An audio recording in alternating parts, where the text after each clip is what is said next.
Man crates. Awesome gifts for men in real wooden crates, wrapped in a cocoon of duct tape, or housed in ammo cans that are virtually indestructible. Some gifts he'll get to assemble himself. Some gifts you'll beg him to share. And some gifts are sealed inside layers of rock-solid concrete. Gifts guys love, from grilling gear to old-school video games and more. Man crates. Awesome gifts for men.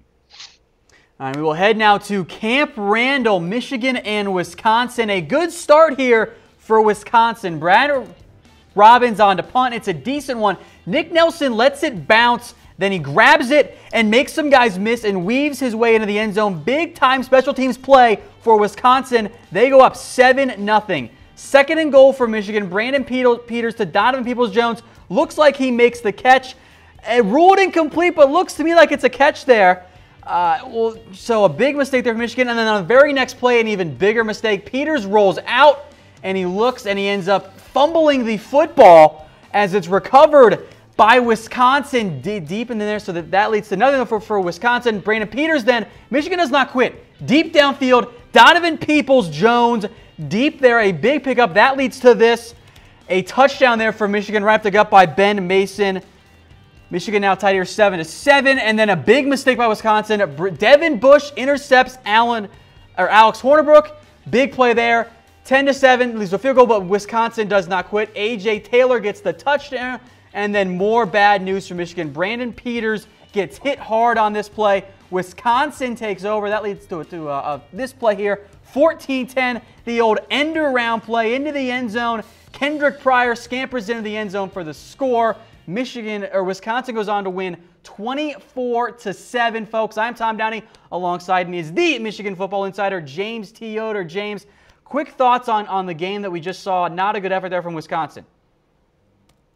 Tom, while we were doing that highlight, I was just looking down at the comments. Sorry, I'll go there a little bit. Man, these people are coming in hot with the fury against Michigan right now. And I'll tell you what, I was really happy with what I saw of that team in the first half. It seemed like, Tom, they had an answer for Wisconsin most of the game. Hornibrook hits one pass. And I think the momentum of the entire game changed, including Michigan's defense. I mean, they were just second and third quarter. They were dominating Wisconsin's offense for most of that all that second quarter, most of the third quarter. Tom, we talked at halftime. Michigan had doubled up Wisconsin on yards, and it looked like things were going their way. I don't think the Michigan football team and the coaching staff came to play in the second half. The second Brandon Peters went down, Tom, it was kind of like when he came in 4 weeks ago. The spirits of the program came up. The sales went out of the program the second Brandon Peters went down, and he's not going to be back for Ohio State next week. I'm just going to go ahead and say that right now. There's no way I'll be back for Ohio State. So you're looking at most likely hosting an Ohio State team that at their best is the best team in college football in the Big House in Jim Harbaugh's third year with John O'Corn likely as your quarterback. We didn't see Wilton Speight out. This is the second week in a row I've been faked out by my sources. Speight wasn't ready to go today, Tom, and I think that means John O'Corn probably is going to be the guy next week. Hello, blowout city. I'm calling 42-3 Ohio State next week. It is going to be a bloodbath like we have never seen. And people are going to start calling for Harbaugh's job. Not joking. I'm not going to be one of those people. But people are going to say year 3, and you're not even within a 4-touchdown score of Ohio State at home. I'm not sure what Harbaugh could say to combat those thoughts at this point because they don't have a quarterback that can even have a chance to beat Ohio State next week. All right, let's get to that Brandon Peters play. Everyone saw it live there. This is what happened with Brandon Peters. He took a huge shot. We'll play the highlights here. We'll discuss what's going on with Brandon Peters as well. As you can see at the top of your screen there, he's been taken to a local hospital for further evaluation. James, you kind of said it best. When Peters went down, it was like the entire team just became deflated instantly.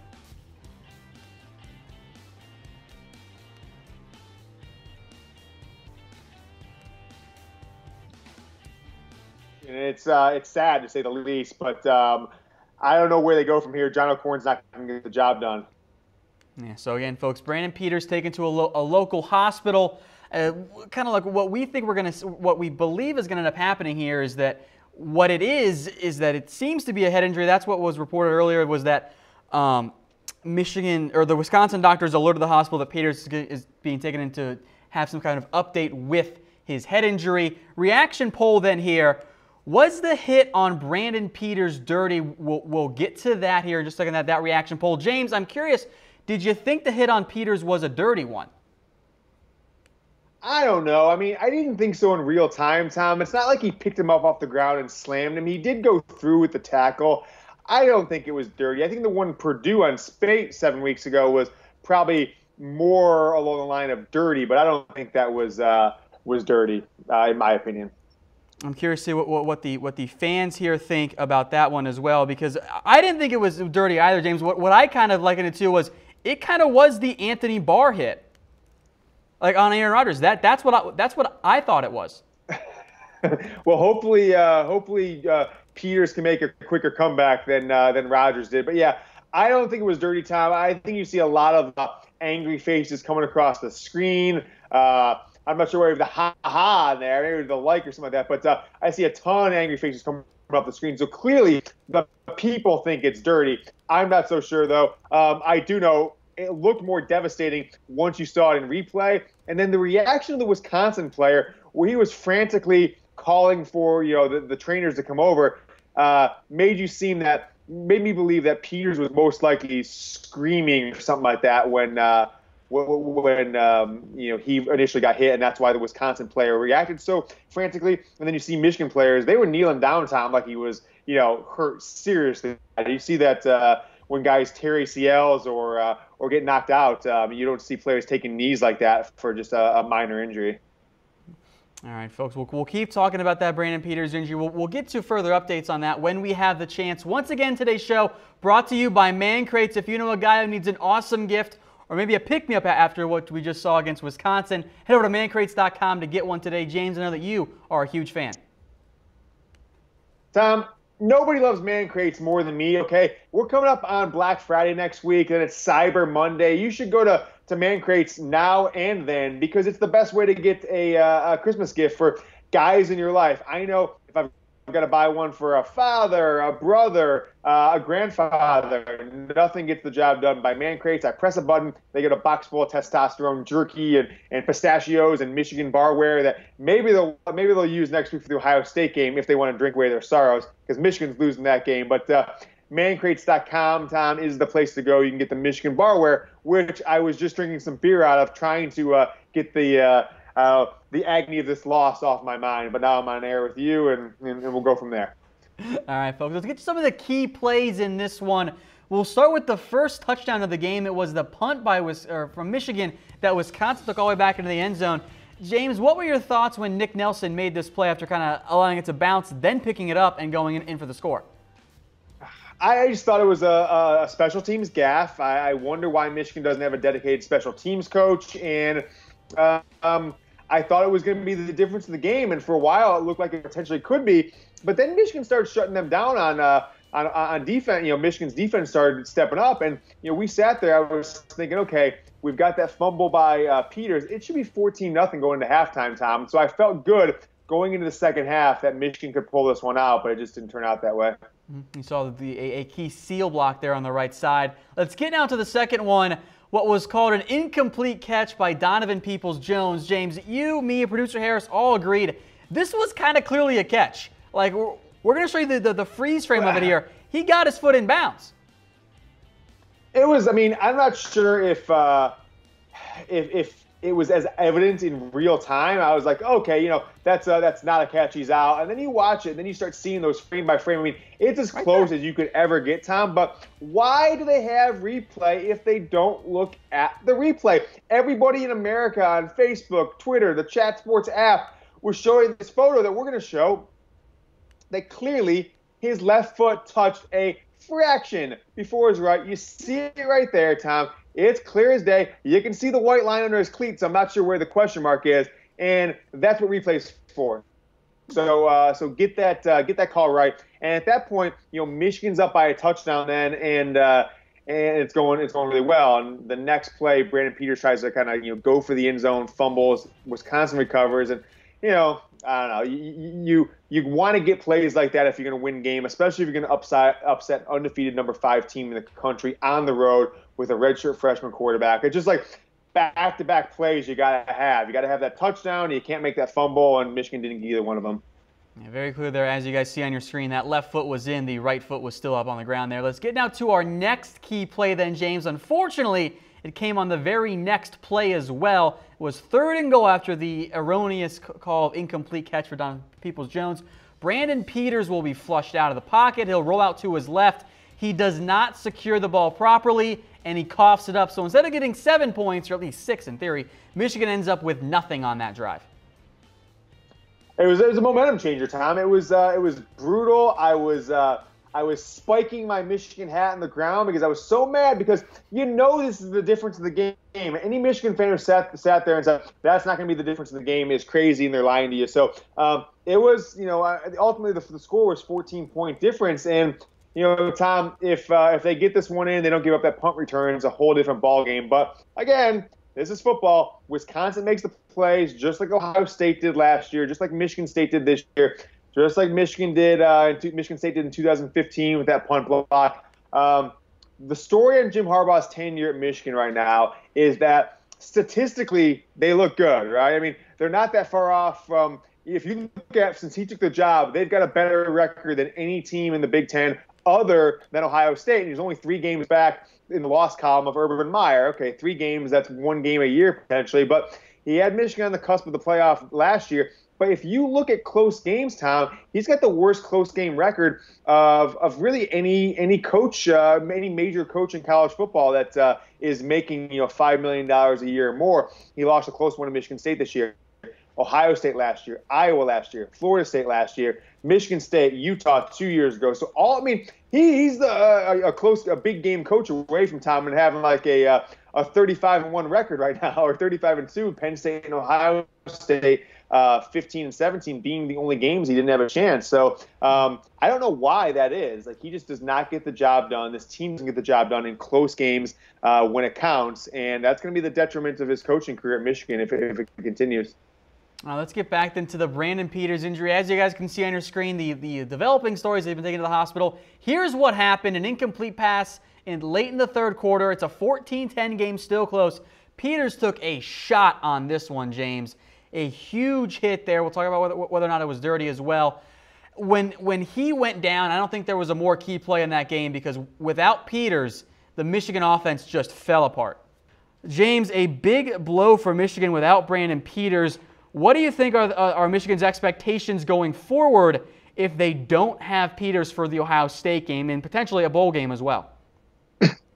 I mean, I expect losses, Tom. You guys good? Are we hearing me now? Yes. I've got some people typing to me that our producer just doesn't listen to instructions here. He doesn't know that the guy is supposed to call back to the show. So my prediction, Tom, is that it's going to be 2 losses. And it's probably going to be 2, at least the Ohio State game is going to be a bad loss. It's going to be a 4-touchdown loss. So I'm not sure what the expectation of any Michigan fan would be as far as beating Ohio State. It shouldn't be even close. And so I expect if Brandon Peters comes back as not playing, which I don't even know if Jim Harbaugh will even say that pregame. He might just be like, beat around the bush. But we'll know through back channels whether he's going to play or not.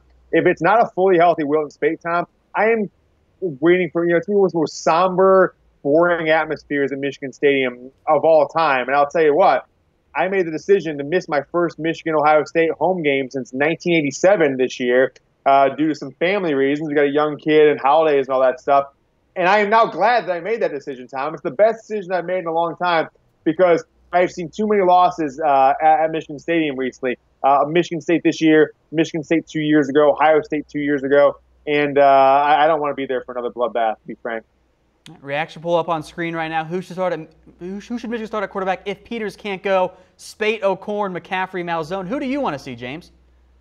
Well, Tom, I don't know if, I don't think Dylan McCaffrey is going to pull his red shirt and beat a 5th-year J.T. Barrett and Ohio State offense that, after last week's Michigan State game, is just, moving on all cylinders right now. So I don't think it's worth wasting a season of his eligibility at this point for one game in a bowl game. So let me throw this out there to you, because if it's not Wilton Speight, if it's Wilton Speight, that's the obvious choice. He came within a play of, a walk-off Michigan win if they stopped J.T. Barrett last year in that 4th down, which they did. We both know, bad referees. But if Speight can't go, we know O'Korn can't do the job. Everyone in America knows it. Jim Harbaugh knows it. I would say go with a wildcat formation. I'm not even joking here, because I think the Michigan defense could hold Ohio State to under 20 points if they're having their best day, and you're not going to get anything, and you're probably going to get more negative plays from John O'Korn, like interception, fumbles, and you're going to get positive plays. So Chris Evans in there, run the wildcat, hope for a turnover, hope for a punt return, all-out punt block every single time or something like that. You got to manufacture points. John O'Korn, he's not going to quarterback a Michigan team to victory, Tom, and that's just a fact at this point. So go with the wildcat. That's all I'm saying. I see quite a few angry faces. I assume that means no one at quarterback, so angry face. I saw a comment there throwing out Tom Brady as well. Hey, he doesn't have any eligibility, unfortunately, but that would maybe the only chance they have to beat Ohio State next week. Rich Greenwood says Brady. I thought that was a pretty funny comment. All right, James, we'll get to Derek Bailey's comment as well. He says Wilton Speight. Do you think there's any chance that Spate's going to be good to go against Ohio State? I think so. I mean, I certainly hope so, unless everyone around the Michigan football program is just giving out lies about Wilton Spate's health. His dad 4 weeks ago said he'll be ready, or 3 weeks ago said he'd be ready by Wisconsin. Then our sources told us, Tom, that he'd be ready for Maryland, right? On the road last week. Didn't have to play, didn't get in the game, but clearly he would go in over John O'Korn, so he wasn't ready today. So I think it's 50-50. I'm not sure what to take anymore. I'm not believing anybody until I see Wilton Speight, walk out.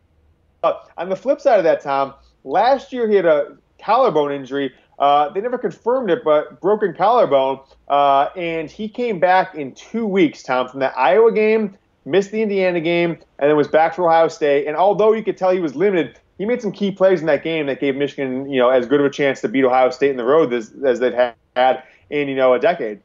All right, let's get to one more weigh-in here. James, did Michigan's poor ground game cost them a win? We kind of discussed this a little bit earlier. The ground game was basically non-existent, a far cry from what we've seen in the past few weeks for Michigan. Well, it's clear that the offense Jim Harbaugh wants to run or has run the last 3 weeks against lesser opponents only works against lesser opponents, Tom. So they're not going to get that. They're going to get the same kind of production next week versus Ohio State, which is 1.5 yards a carry or so if they're lucky. And if they break a couple 20-yard runs, they might go over 100 yards rushing. So if John O'Korn's your quarterback, what are you expecting next week against Ohio State? 160 yards of offense and 7 or 10 points again? It's just not going to happen. So the offense, Brandon Peters played well enough in the first half and then through the beginning of the third quarter to win the game. The offensive line and the running game didn't show up today at all, Tom. And so what that tells me in our Michigan Man top 10, I'm eliminating all those guys. And Tim Drevno, and I'd like to show that reaction poll if we have the opportunity. Tim Drevno is on the hot seat at this point, Tom. Michigan's offense this entire season has been the worst other than 2008 in the history of the program. It's downright awful. Tim Drevno has no offensive playmakers. Even if you had Wilton Speight in there, even if you had Ty Isaac in the game, Karan Higdon, you've got everybody healthy. This is still one of the worst offenses in the country. And teams need to come. People need to be held accountable. I think of the LA Rams, Tom. You think about all the problems they had last year. They clean house. They bring in a new offensive staff it's creative and has new ideas. And look what that team has done today. I think this Michigan team is last year's Rams. A lot of inexperience, a lot of young guys. They need a clean house, bring in a new offensive staff, including probably Jim's son Jay, which I'm not sure if he'd be able to do, and get some life into this program. It sounds like, James, later on in this year, probably after the season ends, we'll have a nice little Michigan offensive coordinator hot board show to discuss there. In theory, James, that Michigan offensive coordinator job should be highly coveted because it's almost a surefire path if you have success to getting into an actual higher profile head coaching gig. Yeah, absolutely. And I don't think Tim Drevno is getting one of those. Yep. All right, then, James, let's talk a little bit more about briefly here, got about 5 minutes left, the Michigan-Ohio State game. Without Brandon Peters, James, I have legitimate concerns about how Michigan's going to be able to perform against Ohio State. I don't think it's going to be a close game. Well, it shouldn't even be legitimate concerns, Tom. It should be laughable to think they're going to win this game. The ground game hasn't shown up for any opponent that has a pulse this year. Didn't show up for Michigan State, didn't show up for Penn State, did not show up today at Wisconsin. John O'Korn is not a serviceable Big Ten quarterback, and the offensive line once again proved that they are the they are the detriment of this entire team, and they got another quarterback hurt today, just like they did against Wilton Speight. It seems, Tom, the formula to get a Michigan quarterback is hurt is take an outside linebacker or defensive end, have them wait one step, and then go straight, then come inside and go straight up the middle, and you have a clear path to the Michigan quarterback. And gosh, if Ohio State watches film, which of course they do, I fear for John Alcorn's life next week if he's the guy playing quarterback, because he won't recognize that at all.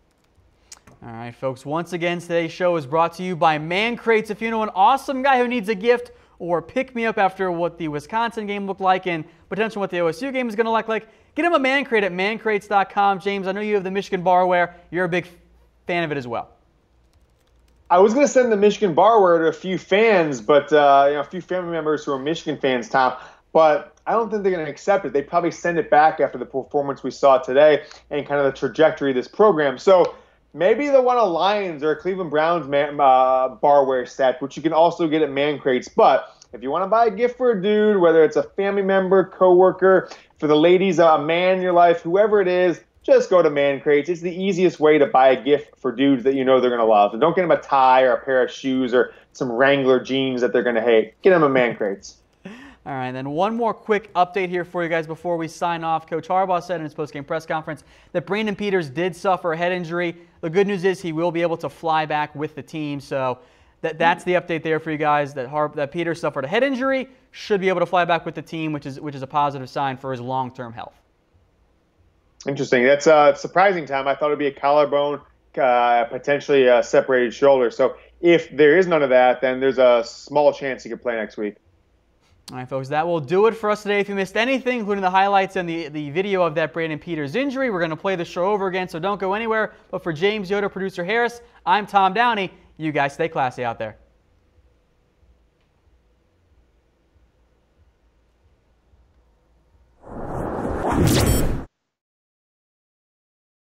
Man Crate.